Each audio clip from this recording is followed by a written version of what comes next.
Yes అందరికీ నమస్కారం. Welcome to metro TV. ముందుగా బులెటిన్లో హెడ్లైన్స్ చూద్దాం. తెలంగాణకు ద్రోహం జరుగుతుంటే రేవంత్ ఎందుకు మౌనంగా ఉన్నారు? రాష్ట్రంలో చేతగాని ప్రభుత్వం ఉందన్న హరీష్ రావు.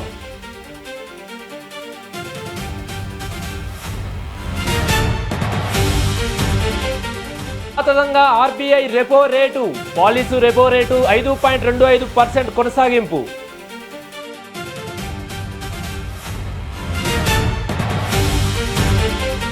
హరీష్ రావుపై చేసిన వ్యాఖ్యలకు కట్టుబడి ఉన్నాం. లీగల్ నోటీసులకు లీగల్ గానే సమాధానం చెబుతామన్న అద్దంకి దయాకర్.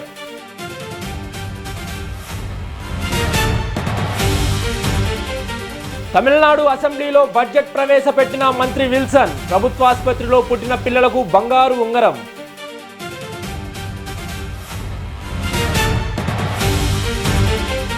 పార్లమెంట్ ఆవరణలో విపక్షాల నిరసన. విద్యార్థులపై కాల్పులకు ఎవరు ఆదేశాలిచ్చారో చెప్పాలని డిమాండ్.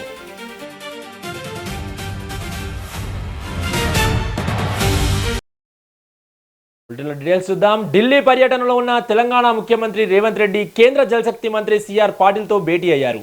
ఈ సమావేశంలో మంత్రి ఉత్తమ్ కుమార్ రెడ్డి, ఎంపీలు పాల్గొన్నారు. తుమ్మిడిహెట్టి ప్రాజెక్టు ఎత్తుపెంపు విషయంలో మహారాష్ట్రతో చర్చలకు కేంద్రం జోక్యం చేసుకోవాలని సీఎం కోరారు. గతంలో 148 మీటర్ల ఎత్తుకు మహారాష్ట్ర అంగీకరించిన విషయాన్ని కేంద్ర మంత్రి దృష్టికి తీసుకెళ్లిన సీఎం 150 మీటర్ల ఎత్తుతో ప్రాజెక్టు నిర్మాణానికి మహారాష్ట్రను ఒప్పించాలని విజ్ఞప్తి చేశారు. 150 మీటర్ల ఎత్తుకు పెంచిన ముప్పు 1000 హెక్టార్ల లోపే ఉంటుందని, తుమ్మిడిహెట్టి ప్రాజెక్టు నిర్మాణంతో ఎత్తిపోతల అవసరం లేకుండా గ్రావిటీ ద్వారా నీటి సరఫరా సాధ్యమవుతుందని సీఎం రేవంత్ రెడ్డి కేంద్ర మంత్రికి వివరించారు.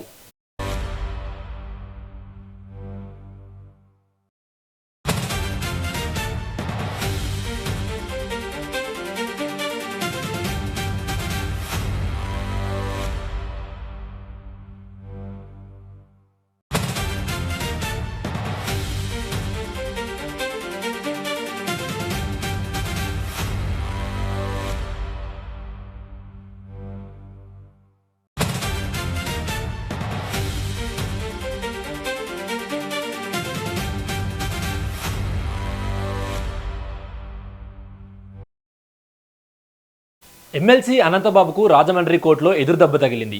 సాక్షులను ప్రభావితం చేసిన కేసులో దాఖలు చేసిన ఆయన బెయిల్ పిటిషన్ను కోర్టు తిరస్కరించింది. హత్య కేసులో సాక్షులను ప్రభావితం చేశారనే ఆరోపణలతో నమోదైన కేసులో అనంతబాబు బెయిల్ కోరగా రాజమండ్రి కోర్టు పిటిషన్ను డిస్మిస్ చేసింది. ఇదే కేసులో సాక్షులను బెదిరించారనే ఆరోపణలపై పరస్పరం పోలీస్ స్టేషన్లో మరో కేసు నమోదైంది. ప్రస్తుతం అనంతబాబు రాజమండ్రి సెంట్రల్ జైల్లో ఉన్నారు.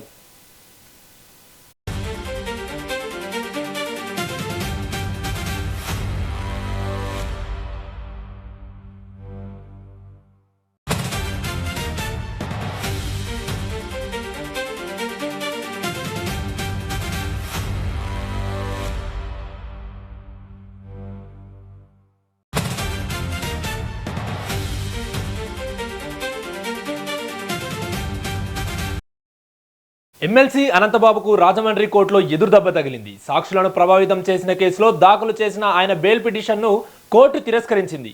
హత్య కేసులో సాక్షులను ప్రభావితం చేశారనే ఆరోపణలతో నమోదైన కేసులో అనంతబాబు బెయిల్ కోరగా రాజమండ్రి కోర్టు పిటిషన్ను డిస్మిస్ చేసింది.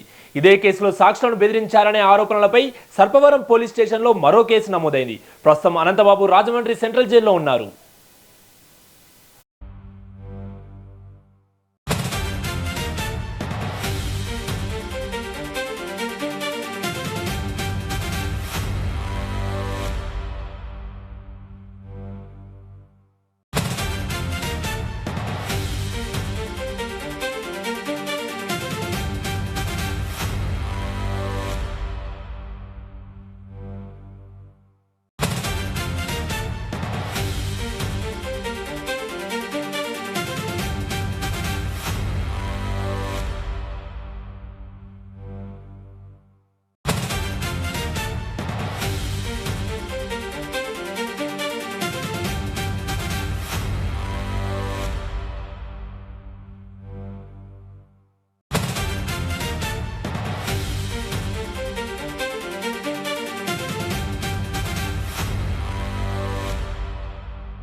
హైదరాబాద్, విశాఖపట్నంలో ఈడీ అధికారులు ఏకకాలంలో దాడులు నిర్వహించారు.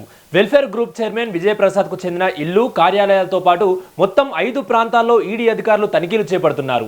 వెల్ఫేర్ గ్రూప్ పేరుతో సుమారు 3,000 కోట్ల రూపాయల మేర భారీ చిట్ ఫండ్స్ కుంభకోణం, అక్రమ లావాదేవీలు జరిగినట్లు ఆరోపణలు రావడంతో ఈ సోదాలు కొనసాగుతున్నాయి. ఈ తనిఖీల్లో భాగంగా పలు కీలకమైన డాక్యుమెంట్లు, ఆర్థిక లావాదేవీలకు సంబంధించిన రికార్డులను అధికారులు పరిశీలిస్తున్నట్లు సమాచారం.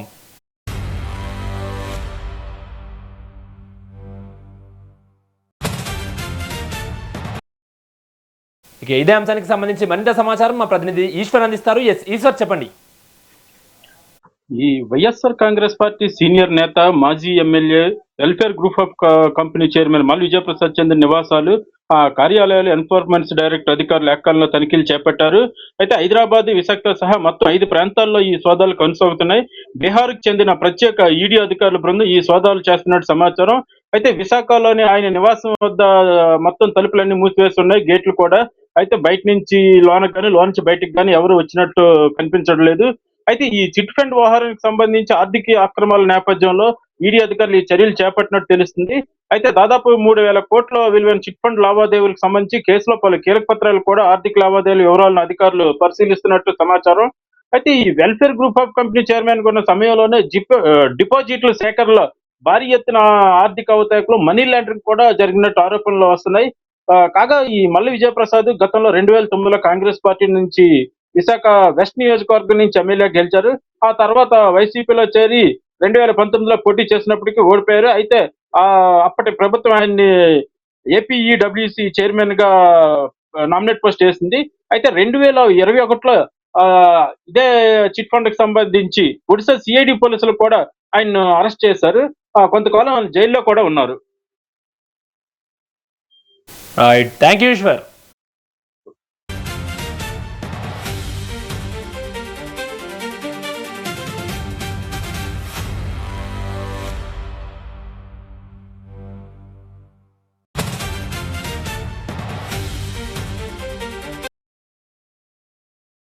ఇక ఎమ్మెల్సీ అనంతబాబుకు రాజమండ్రి కోర్టులో ఎదురుదెబ్బ తగిలింది. సాక్షులను ప్రభావితం చేసిన కేసులో దాఖలు చేసిన ఆయన బెయిల్ పిటిషన్ను కోర్టు తిరస్కరించింది. హత్య కేసులో సాక్షులను ప్రభావితం చేశారనే ఆరోపణలతో నమోదైన కేసులో అనంతబాబు బెయిల్ కోరగా రాజమండ్రి కోర్టు పిటిషన్ను డిస్మిస్ చేసింది. ఇదే కేసులో సాక్షులను బెదిరించారనే ఆరోపణలపై సర్పవరం పోలీస్ స్టేషన్లో మరో కేసు నమోదైంది. ప్రస్తుతం అనంతబాబు రాజమండ్రి సెంట్రల్ జైల్లో ఉన్నారు.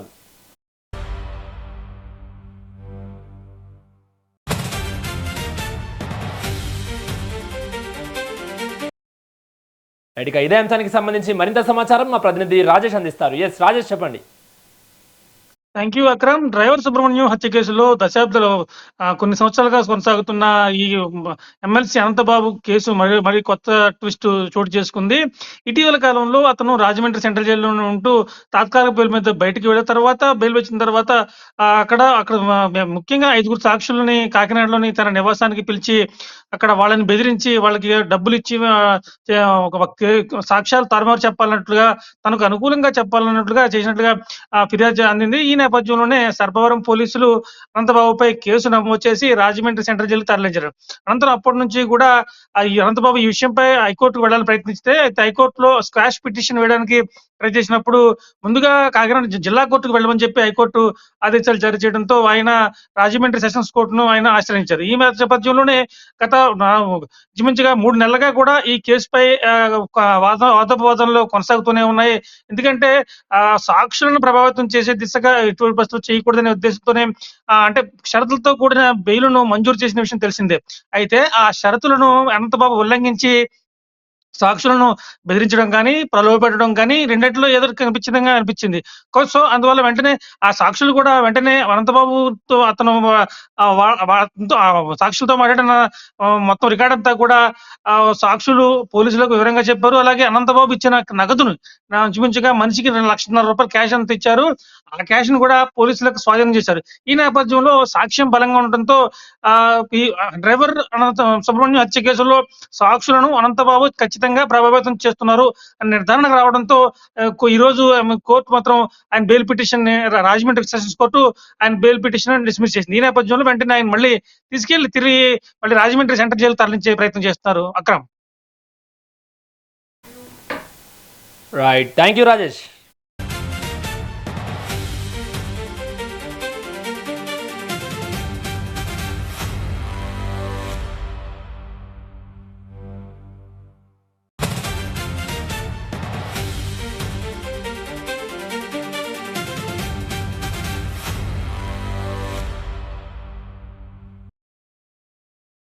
ప్రజా సమస్యల పరిష్కారమే లక్ష్యంగా గాంధీ భవన్లో నిర్వహిస్తున్న ప్రజలతో ముఖాముఖి కార్యక్రమంలో మంత్రి సీతక్క పాల్గొన్నారు. రాష్ట్రంలోని వివిధ ప్రాంతాల నుంచి వచ్చిన ప్రజల నుంచి నేరుగా వినతులు స్వీకరించి వారి సమస్యలను తెలుసుకున్నారు. అందిన ప్రతి అర్జీని క్షుణ్ణంగా పరిశీలిస్తూ సంబంధిత శాఖ అధికారులతో సమీక్ష నిర్వహించారు. సమస్యల పరిష్కారానికి వెంటనే చర్యలు చేపట్టాలని, పెండింగ్లో ఉన్న వినతులను జాప్యం లేకుండా పరిష్కరించాలని అధికారులను ఆదేశించారు. ప్రజల సమస్యలు వినడమే కాకుండా వాటి పరిష్కారానికి కార్యాచరణ రూపొందించాలని మంత్రి సీతక్క సూచించారు. ప్రజాపాలనలో ప్రజల సమస్యల పరిష్కారానికే అత్యంత ప్రాధాన్యత ఇస్తున్నామని స్పష్టం చేసిన ఆమె వచ్చిన ప్రతి వినతిపై నిరంతర పర్యవేక్షణ కొనసాగించాలని అధికారులకు ఆదేశించారు.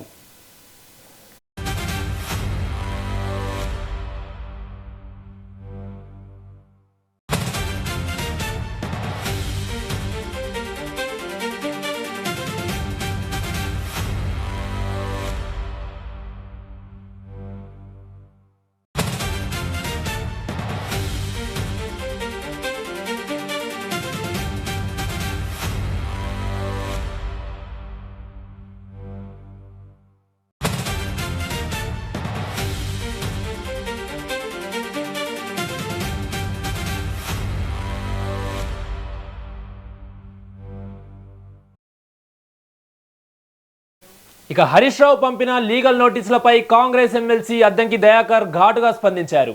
హరీష్ రావు లీగల్ నోటీసులకు చట్టపరంగానే సమాధానం ఇస్తామని ఆయన స్పష్టం చేశారు. తన వ్యాఖ్యలకు కట్టుబడి ఉన్నానని, కోర్టులు రాజ్యాంగంపై పూర్తి నమ్మకం ఉందని అద్దంకి దయాకర్ అన్నారు. క్షుద్ర పూజల ఆరోపణలను హరీష్ రావు దేవాలయంలో ప్రమాణం చేసి ఖండించాలని దయాకర్ సవాలు విసిరారు. బీఆర్ఎస్ హయాంలో జైళ్లకు వెళ్లినా వెనక్కి తగ్గలేదని, ఇప్పుడు నోటీసులకు భయపడే ప్రసక్తే లేదని ఆయన విమర్శించారు. తెలంగాణ అభివృద్ధి కోసం సీఎం రేవంత్ రెడ్డి పనిచేస్తుంటే దాన్ని అడ్డుకునే ప్రయత్నాలు జరుగుతున్నాయని అద్దంకి దయాకర్ విమర్శించారు. హరీష్ రావు క్షుద్ర పూజలు ఎందుకు చేసినావు అని అంటే లీగల్ నోటీసులు పంపిస్తున్న పరిస్థితి. నాకు, మా పిసిసి ప్రెసిడెంట్ కు, మా రామ్మోహన్ కు ఎవ్వరు నీకు వ్యతిరేకంగా మాట్లాడితే వాళ్ళకు లీగల్ నోటీసులు పంపిస్తున్నాం. డెఫినెట్ గా లీగల్ గా దాన్ని ఫైట్ చేస్తాం, దాన్ని ఎదుర్కొంటాం. ఎందుకంటే మీ హయాంలో లీగల్ నోటీసులు కాదు, కేసులు పెట్టి జైలు వేస్తేనే పోయిన వాళ్ళం రా నాయన, ఇదేం పెద్ద సమస్య కాదు. బట్ ఎందుకు భయపడుతున్నావు? భయపడాల్సిన అవసరం ఎందుకు వస్తుంది నీకు? ఆలోచించుకో. నువ్వు గత సంవత్సరంలోనే శివమొగ్గ పోయేటప్పుడు సెక్యూరిటీ ఆఫీస్లో పోలీస్ ఆఫీసర్ అని చెప్పి తలదాచుకున్నావో లేకపోతే అక్కడ ఉన్నావో ఆ సమాచారం ఉంది నాకు. బట్ నీవు పూజలకు పోతావు అది ఇది అనేది సరే, ఎవరైనా దాన్ని ఆహ్వానించాల్సిందే. పూజలు ఎవరు చేసుకొని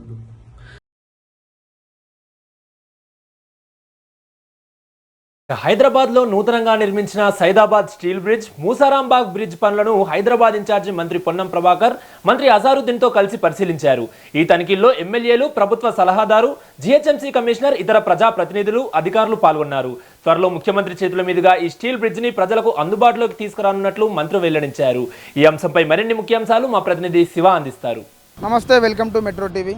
సో హైదరాబాద్లోనే హైదరాబాద్ అంటే ముఖ్యంగా వాహనదారులకైతే చాలా ముఖ్యంగా ట్రాఫిక్ ఇబ్బంది అయితే చాలా ఉంటాయి. అందులో ముఖ్యంగా ఇటు నల్గొండ క్రాస్ రోడ్ నుంచి ఇటు చెంచల్గూడ ఓవైసీ, అటు నుంచి ఓవైసీ వరకు వెళ్ళే వరకు అయితే సుమారు 30 నిమిషాల నుంచి 40 నిమిషాల సమయం అయితే పడుతుంది. ఎవరైతే వాహనదారులు ఉంటారో నరక యాతన అయితే వారు చూస్తున్నారు. సో వీరందరికీ కూడా ఒక శుభవార్త అనే మనం చెప్పొచ్చు. సో ఎందుకంటే గత 4 ఏళ్ల కింద ప్రారంభించిన ఈ యొక్క పనులు ప్రారంభించిన ఈ యొక్క ఫ్లైఓవర్ ఏదైతే ఉందో నల్గొండ క్రాస్ రోడ్ వద్ద స్టార్ట్ అయ్యి అటు ఓవైసీ వద్ద దిగే ఈ యొక్క ఫ్లైఓవర్ ఏదైతే ఉంటుందో వచ్చే ఒక 15-20 రోజుల్లో ఓపెనింగ్కి దగ్గరలో ఉంది. సో దీనికి గాను ఆ పబ్లిక్ అయితే ఒక శుభవార్త అనే చెప్పాలి. ఎవరైతే ఇటుకుండా ట్రావెల్ చేస్తుంటారో, సో ఎవరైతే ముఖ్యంగా ఇటు మలక్పేట వెళ్తూ అటు నల్గొండ చౌరస్తా దగ్గర అక్కడ ఉన్న ఫ్లైఓవర్ ఎక్కేసి సో ఇటు చెంచల్గూడ జైలు నుంచి అటు సైదాబాద్ నుంచి సంతోష్ నుంచి ఓవైసీ వెళ్ళే ఎవరైతే ఈ యొక్క పబ్లిక్ ఉంటారో డైలీ రెగ్యులర్గా ట్రావెల్ చేస్తారో ఒక శుభవార్త అని చెప్పాలి. సో ట్రాఫిక్ నియమాలు లేకుండా అంటే ఇక్కడ ఫ్లైఓవర్ ఎక్కితే అక్కడ దాదాపు ఒక 8-10 నిమిషాల్లోనే అక్కడ దిగే అవకాశం అయితే మనకు కనిపిస్తుంది. సో ఈ యొక్క ప్రత్యేకమైన ఫ్లైఓవర్ ఇది ఏంటంటే స్టీల్తో నిర్మించిన, అంటే నార్మల్ జనరల్గా అన్ని ఫ్లైఓవర్లు సిమెంట్తో కాంక్రీట్తో బిల్డ్ చేస్తారు, కానీ ఈ యొక్క ఫ్లైఓవర్ ఏదైతే ఉంటుందో ముఖ్యంగా ఇది స్టీల్ బ్రిడ్జ్. సో స్టీల్తో చేసిన ఈ యొక్క ఫ్లైఓవర్ ఏదైతే ఉందో ఇది 4 లైన్గా మనం చూస్తుండొచ్చు. సో ఇటు మనం చూస్తున్నట్టయితే ఇక్కడ ఒక 2 లైన్స్, సో ఇక్కడ ఒక 2 వే, ఇక్కడ ఒక 2 లైన్ మరియు అక్కడ ఒక 2 లైన్, మొత్తం 4 లైన్గా ఈ యొక్క ఫ్లైఓవర్ అయితే ప్రారంభించారు. సో 2022 ఏప్రిల్లో ప్రారంభించిన ఈ యొక్క ఫ్లైఓవర్ సో ఇప్పుడు పనులు అయితే దగ్గర పడ్డాయి. సుమారు 95% ఈ యొక్క పనులు అయితే పూర్తి కాగా వచ్చే నెలలో లేదా ఈ యొక్క 15-20 రోజుల్లో ఈ యొక్క ఫ్లైఓవర్ అయితే ఓపెనింగ్ అయితే చాలా దగ్గరలో ఉందని అయితే అధికారులు కూడా మనతో పాటు అయితే వెల్లడించారు.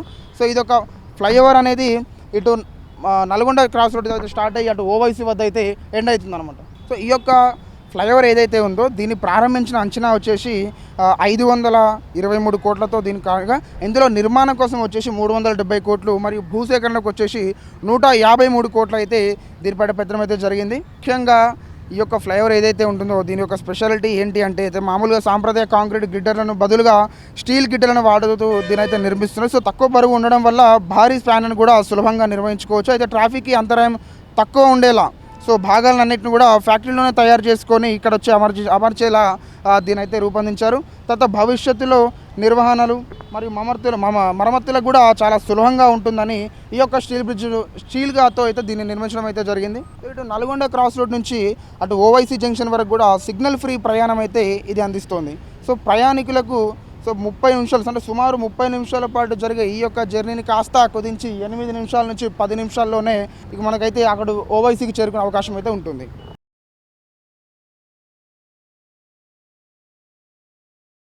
హైదరాబాద్లోని బేగం బజార్, కాటేదాన్, మైలర్దేవ్పల్లి, బాలాపూర్లోని మసాలా దినుసుల కేంద్రాలపై హెచ్ఫాస్ట్ ఆధ్వర్యంలో దాడులు నిర్వహించారు. దాడుల్లో మొత్తం 25,300 కిలోల కల్తీ మసాలా దినుసులను సీజ్ చేసి 3 వ్యాపారులను అరెస్ట్ చేశారు. దీనిపై గోషమహల్ ఎమ్మెల్యే రాజాసింగ్ తన అభిప్రాయాన్ని వ్యక్తం చేశారు. Alert nation H faster police department వాళ్ళు దాదాపు మన కాటేదాన్ కానీ బాలాపూర్ కానీ అదే విధంగా మేలార్దోపల్లి కానీ ఇక్కడ డూప్లికేట్ మసాలా తయారు చేసే వాళ్ళకి అరెస్ట్ చేసినారు. చాలా పెద్ద ఎత్తున వాళ్ళ దగ్గర డూప్లికేట్ మసాలాలు కానీ ఆ మసాలాల్లో కలిపే కెమికల్ కానీ చాలా వరకు వాళ్ళు స్వాధీనం కూడా చేసుకున్నారు మన పోలీసు వాళ్ళు. నిన్న కమిషనర్ గారు బాజప్తా మీడియా ముఖంగా లవంగాలు కానీ ఇంకా వేరే వేరే మసాలాలో కానీ ఏ విధంగా వీళ్ళు కెమికల్ కలుపుతున్నారు, వాటర్లో కూడా వేసి కెమికల్ ఏ విధంగా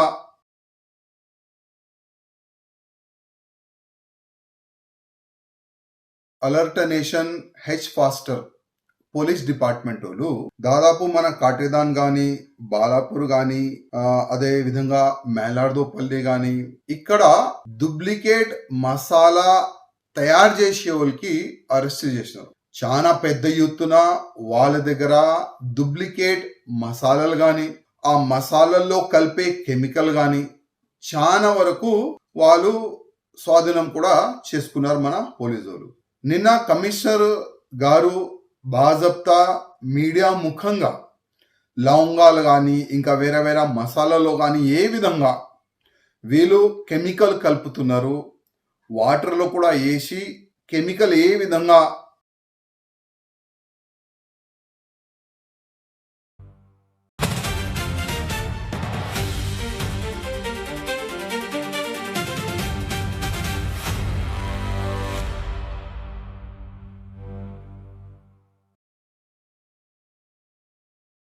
కర్నూలు జిల్లా ఆత్మకూరు సమీపంలోని ప్రసిద్ధ పుణ్యక్షేత్రం సంగమేశ్వరం ఆలయం మరోసారి గంగమొడులోకి చేరింది.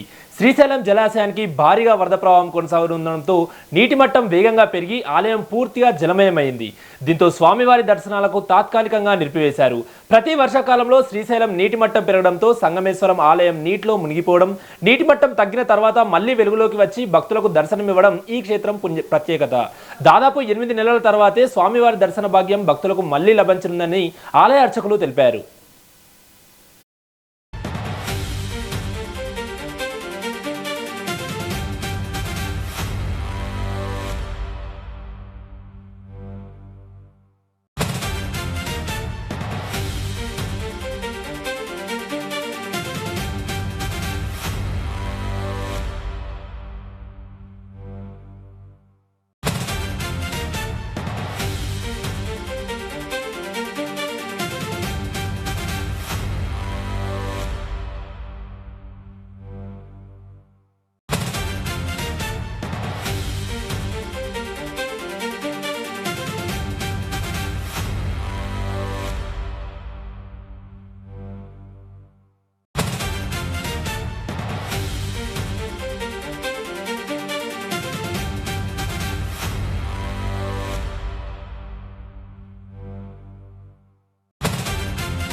మంచిర్యాల జిల్లాలో కొనసాగుతున్న అభివృద్ధి పనులు, ప్రభుత్వ సంక్షేమ పథకాల అమలులో వేగం పెంచి అర్హులైన లబ్ధిదారులకు సంక్షేమ ఫలాలు అందేలా అధికారులు సమన్వయంతో పనిచేయాలని మంత్రి గడ్డం వివేక్ సూచించారు. మంచిర్యాల జిల్లా మందమరి మండలం కేంద్రంలోని B1 క్యాంప్ కార్యాలయంలో జిల్లా కలెక్టర్ కుమార్ దీపక్, మండల తహసీల్దార్ పలువురు ఉన్నతాధికారులతో సమీక్షించారు. ప్రభుత్వ లక్ష్యాలకు అనుగుణంగా పనులను వేగవంతం చేసి అర్హులైన ప్రతి లబ్ధిదారికి సంక్షేమ పథకాలు అందేలా చూడాలని మంత్రి ఆదేశించారు. TOFIDC నిధులు, నగర అభివృద్ధి నిధులు, కేంద్రం నుంచి UDIF నిధులు ఇవన్నీ కూడా శాంక్షన్ కావడం జరిగింది. ఈ నిధుల ద్వారా టెండర్స్ పిలిపించి అతి త్వరలోనే అన్ని నిధులు కూడా అన్ని వార్డులలో పనులు మొదలు కాబోతుంది. ఈరోజు రివ్యూలో సుమారు 100 కోట్ల రూపాయల నిధులు మందమరిలో అన్ని వార్డులలో సీసీ రోడ్స్, డ్రైన్స్, ముస్లిమ్స్కి కబ్రస్థాను, షాదీఖానా ఇవన్నీ కూడా ఈరోజు రివ్యూలో చర్చించడం జరిగింది. మున్సిపల్ కమిషనర్ గారు చెప్పినారు, సార్ ఇన్ని వర్క్స్ అన్నీ కూడా పూర్తి అయినప్పుడు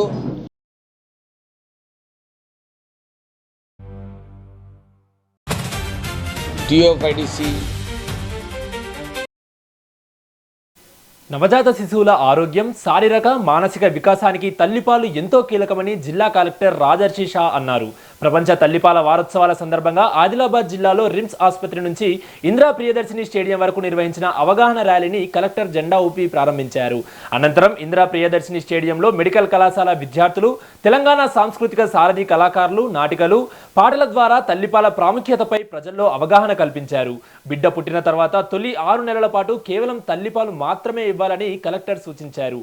ముర్రపాలలో ఉండే యాంటీబాడీలు శిశువుకు అవసరమైన రోగ నిరోధక శక్తిని అందిస్తాయని తెలిపారు.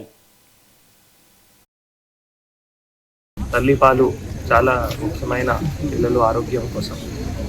బేసికల్గా 6 నెలల పిల్లలు పుట్టిన తర్వాత తల్లిపాలు మాత్రమే తాగిపించేయాలి. ఎందుకంటే దాంట్లో ఏవైతే అది కొలెస్ట్రాల్ ఉంటాయో, సో ఆ కొలెస్ట్రాల్లో చాలా యాంటీబాడీస్ ఉంటాయి. ఆ యాంటీబాడీస్ ద్వారానే మళ్ళీ పిల్లల ఆరోగ్యం కూడా బాగా ఉంటాయి. కానీ మన దగ్గర చూస్తే అంటే కొన్ని సందర్భంలో ఇది ఆదివాసీ గ్రామంలో కానీ, తాండలో కానీ, మిగతా రూరల్ ఏరియాస్లో కానీ కొందరు మళ్ళీ తల్లిపాలు అప్పుడు రాకపోతే మళ్ళీ వేరే ఏమైనా ఆవు పాలు కానీ, అటువంటి హనీ కానీ అటువంటి కూడా మళ్ళీ ఇవ్వడానికి ప్రయత్నం చేస్తారు. దాంట్లో పిల్లలకి ఇన్ఫెక్షన్ కూడా రావడానికి ఆస్కారం ఉంటుంది. పిల్లలు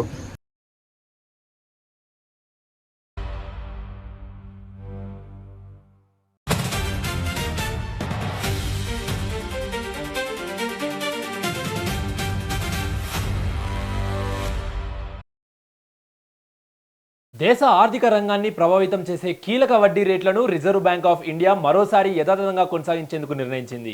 ద్రవ్య పరపతి సమీక్ష అనంతరం మునుపటి వడ్డీ రేట్లను కొనసాగిస్తున్న విషయాన్ని RBI గవర్నర్ సంజయ్ మల్హోత్రా బుధవారం వెల్లడించారు.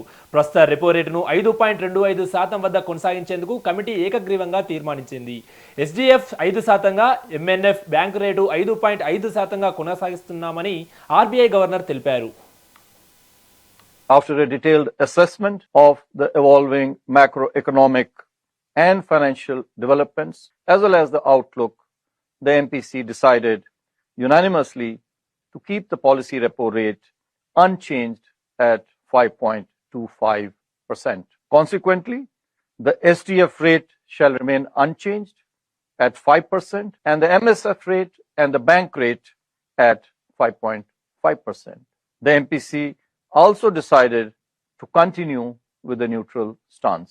I shall now briefly set out the rationale for these decisions. The MPC noted that headline inflation has edged up above target as expected. The realized inflation for Q1, however, remained marginally lower.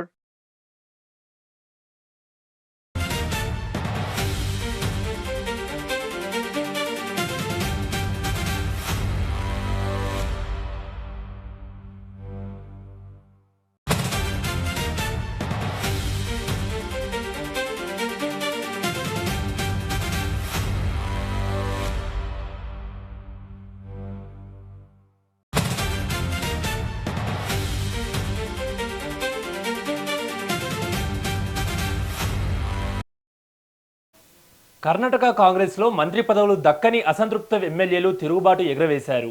మంత్రివర్గ విస్తరణలో చోటు దక్కకపోవడంతో అసంతృప్తితో ఉన్న senior నేత TB Jayachandra pro tem speaker పదవిని తిరస్కరించగా బేలూరు గోపాలకృష్ణ రాజీనామాకు సిద్ధమని ప్రకటించారు. ఈ నేపథ్యంలో 20 మందికి పైగా అసంతృప్త ఎమ్మెల్యేలు ప్రత్యేకంగా సమావేశమై భవిష్యత్తు కార్యాచరణపై కసరత్తు చేస్తున్నారు. తమ డిమాండ్లను హైకమాండ్ ముందుంచేందుకు ఢిల్లీకి వెళ్లి అధిష్టానాన్ని కలవాలని నిర్ణయించుకున్నారు. ఒకవేళ డిమాండ్లు నెరవేరకపోతే సామూహిక రాజీనామాలపై నిర్ణయం తీసుకునే అవకాశం ఉంది. మరోవైపు ఎమ్మెల్యేలు రాజీనామా చేస్తే ఎవరివి ఆపేది లేదని, వెంటనే ఆమోదిస్తామని PCC chief deputy CM DK Shivakumar హెచ్చరించడం రాష్ట్ర రాజకీయాల్లో తీవ్ర చర్చనీయాంశంగా మారింది.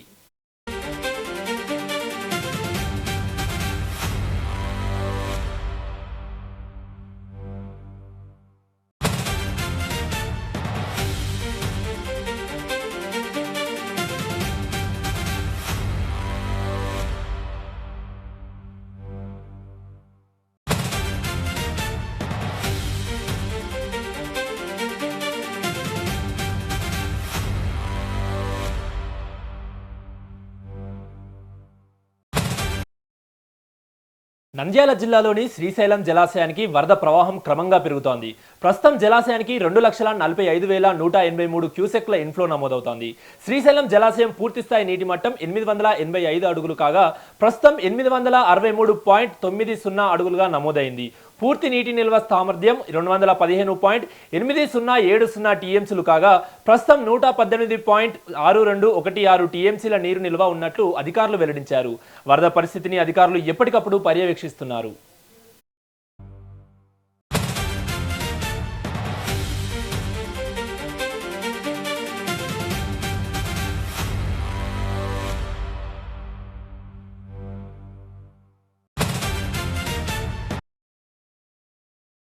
ఇవి bulletin updates. Keep watching metro TV.